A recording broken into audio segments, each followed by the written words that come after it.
என்ன பார்த்து கொண்டிருந்தோம் என்றால், அருங்கொடைநாதன் என்ன சொல்லி வெளியேறுகிறான் என்று பார்த்ததும், என்று அவர் கூறியதும், சத்பிரசாதநாதர் என்ன கூறினார் என்றால், இப்போ அருங்கொடைநாதன் என்ன சொல்லிட்டு போகிறாரு அப்படின்னா, அருங்கொடைக்காரர்கள் இந்த நற்கருணை, இந்த குடும்ப திட்டம், இதெல்லாம் விட எனக்கு ஒரு விஷயம் பெருசு. அது எதுனா, அருங்கொடைகள், அடையாளங்கள், அருஞ்செயல்கள், வல்ல செயல்கள், இதெல்லாம் செய்யக்கூடிய சக்தி எனக்கு கிடைத்திருக்கிறது அல்லவா, அது எனக்கு பெருசாக தெரிகிறது. நற்கருணையை நம்பி நான் வாழ்ந்தால் எனக்கு அதெல்லாம் கிடைக்காது. ஏன்னால் நான் அங்கே தான் போவேன், இங்கே வரமாட்டேன். எங்கே? நற்கருணை நம்பிக்கைக்குள் வரமாட்டேன். எனக்கு இந்த அடையாளங்கள் மீது தான் பற்று அதிகம். எனவே அதுதான் எனக்கு பெரிதாக தெரிகிறது என்று சொல்லி அவர் வெளியேறுகிறார். அதற்கு சத்பிரசாதநாதர் என்ன சொல்கிறார் என்றால், பேஜ் 28, அருங்கொடைநாதனே, உனது புரிதலில் என்ன தவறு இருக்கிறது என்றால், நீ வேலையை, அதாவது திருப்பலிக்கு போகும் செயலை வெறும் வேலையாகத்தான் பார்க்கிறாயே தவிர அதை உனக்கு வாழ்வு தரும் வேலையாக, அதாவது உறவு தரும் உணவாக பார்க்கவில்லை. அதாவது நான் என்ன சொல்ல வருகிறேன் என்றால், அந்த வேலைக்குள், நற்கருணைக்குள் யாவே எஜமானன், அதாவது கடவுளின் அனைத்து சொத்துக்களும் உள்ளன. எனவே அந்த மதிப்பை ஒப்பிட்டு பார்த்தால் உனக்கு இப்பொழுது கிடைத்திருக்கும் கொடைகளை எல்லாம் விட பல கோடி மடங்கு அதிக மதிப்புடையதாகும் அந்த வேலைக்கான வெகுமதி. அதான் என்ன சொல்லுவோம் என்றால், நற்கருணையை நம்புவது என்பது வெறும் அடையாளங்களுக்காக அல்ல. நற்கருணை நம்புவது என்பது கடவுளின் உறவு, அதாவது கடவுள் நிலையை அடைவதற்காக நாம் நற்கருணையை நம்பி வாழ்கிறோம் இந்த உலகத்தில்.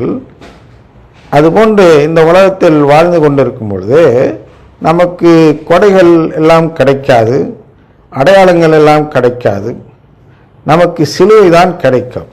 ஆனால் இந்த சிலுவையை சிறிது காலம் நாம் சுமந்து விட்டால் இன்முகத்தோடு நாம் கடவுள் இனமாக மாறிவிடலாம், கடவுளோடு ஒரு குடும்ப வாழ்வு வாழலாம்.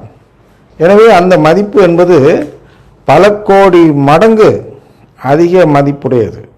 சும்மா ஒரு அற்புதம், அடையாளம் எதையோ செய்கிறான் அபூர்வமாக, அதுக்காக நீ வாழ்நாளெல்லாம் நினச்ச போதெல்லாம் அற்புதம் செய்யலாம், பின்னாடி அதெல்லாம் ஒரு அப்படிங்கிற மாதிரி இங்கே பேசுகிறார்.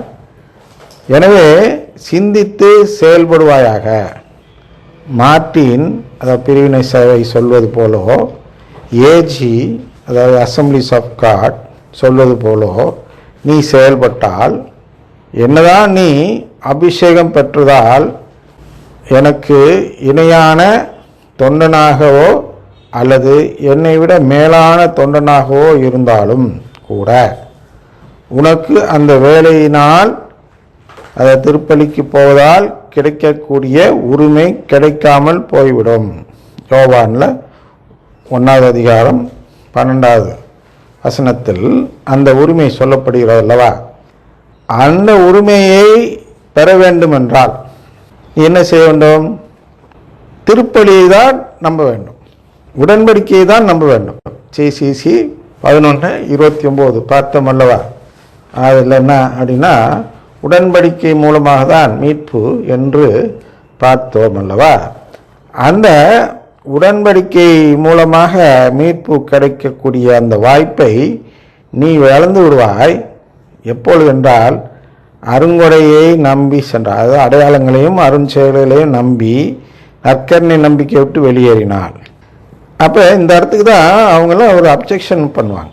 அருங்கொடை இயக்கத்தை சேர்ந்தவர்கள், அருங்கொடை இயக்கத்தை சேர்ந்தவர்கள் என்றால் பிரேஸ் தி லார்ட் சொல்வது தவறில்லை என்று சொல்பவர்கள். அருங்கொடைனா வேறு ஏதோ ஒரு இடத்துல தேடாதீங்க தயவுசெய்து.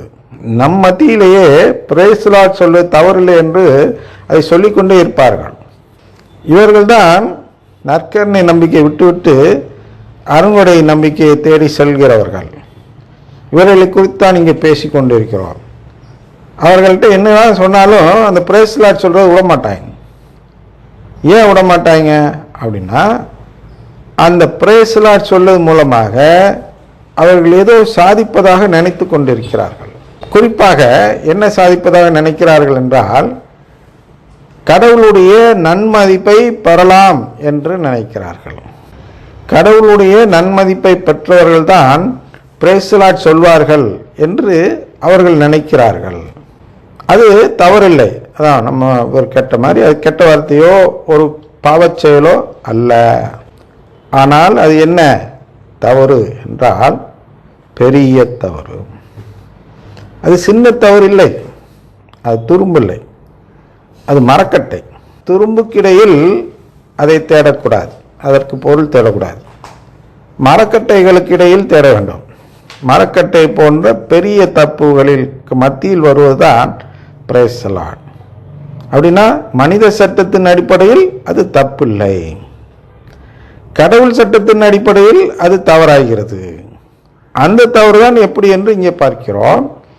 அது எப்படி என்றால், பிரேஸ் தி லார்ட் சொல்வது தவறில்லை என்று ஒருவர் சொல்லும் பொழுது, நற்கருணையை நம்பாமல் இருப்பது தவறில்லை என்று ஒருவர் சொல்வதாக பொருள்படுகிறது.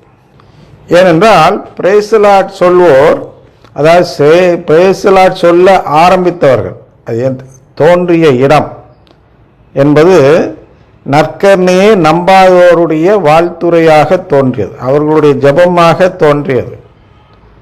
எனவே அவர்களுடைய ஜெபத்தை நாம் இங்கே சொல்லும் பொழுது, நாமும் நற்கருணையை நம்பாத நம்பிக்கை உடையவர்களாக இருக்கிறோம் என்று வெள்ளிடை மலையாக வெளிப்படையாக தெரிய வருகிறது. உள்ளூர இருந்தது, மனதுக்குள் இருந்த இந்த நம்பிக்கையின்மை பிரேஸ் தி லார்ட் சொல்லும் பொழுது, பிரேஸ் தி லார்ட்னா வெறும் பிரேஸ் தி லார்ட் நினைக்காதீங்க. பிரேஸ் தி லார்ட் அருங்கொடை இயக்க பாடல், அருங்கொடை ஜெபம், அது ஒன்று நம்ம நற்கருணை நம்பிக்கை இல்லாத எல்லா ஜெபமும், அந்த இயேசுக்கே புகழ் தமிழில் சொன்னால், பிரேஸ் தி லார்ட் தமிழில் சொன்னால் இயேசுக்கே புகழ் என்றெல்லாம் சொல்கிறார்கள் அல்லவா. அது எல்லாமே இந்த செயலை தான் செய்கிறது. என்ன என்றால், நம்மை நற்கருணை நம்பிக்கை விட்டு வெளியே அனுப்பி எடுத்து செல்கிறது. அப்படின்னா என்ன, அதில் என்ன தவறு இருக்கு என்று கேட்கும்போது, அந்த மரக்கட்டை அவர்கள் கண்களுக்கு தெரிவதில்லை. அது மரக்கட்டையாக தெரிவதில்லை. ஏன்னா அது எங்கே துரும்பாக இருக்கிறது என்று கேட்கிறார்கள். அது துரும்பாக இல்லை, அது ஆனால் மரக்கட்டையாக இருக்கிறது என்று நாம் அங்கே கவனிக்க வேண்டும். அப்போ அதற்கு அந்த அருங்குடைநாதன் என்ன சொல்றாருன்னா, அடுத்து அதான் இப்படி சர்ப்பரசநாதன் சொல்கிறார். அதற்கு திருப்பி அருங்குடைநாதன், இந்த அருங்குடையை சேர்ந்தவர்கள் கேட்கிறார்கள், அது எப்படி கிடைக்காமல் போகும்? நான் தான் தினமும் யாவே எஜமானனை சந்தித்து துதிப்பாடி ஸ்தோத்திர பலி செலுத்தி அவரை முகஸ்துதியினால் குளிப்பாட்டி வசப்படுத்தி வைத்திருக்கிறேனே. எப்படி? அருங்குடை இயக்கம் மனதுக்குள் நம்புவதெல்லாம் இதுதான். என்ன, ஏன் ஜெபத்துக்கு போகிறீர்கள் என்று அவர்களிடம் விளக்கம் தர சொன்னால் இந்த விளக்கம் தான் தருவார்கள். என்ன விளக்கம்? யாவே எஜமான், அதை கடவுளை சந்தித்து அவரிடம் துதிப்பாடி அவருக்கு ஸ்தோத்திர பலி செலுத்தி அவரை முகஸ்துதியினால் குளிப்பாட்டி வசப்படுத்துவதுதான் அருங்கொடை இயக்க ஜெபம் என்று நம்பி அங்கே போகிறார்கள். இனி நாளை தொடர்வோம். தந்தை மகன் தூயாவின் பெயராலே ஆமென்.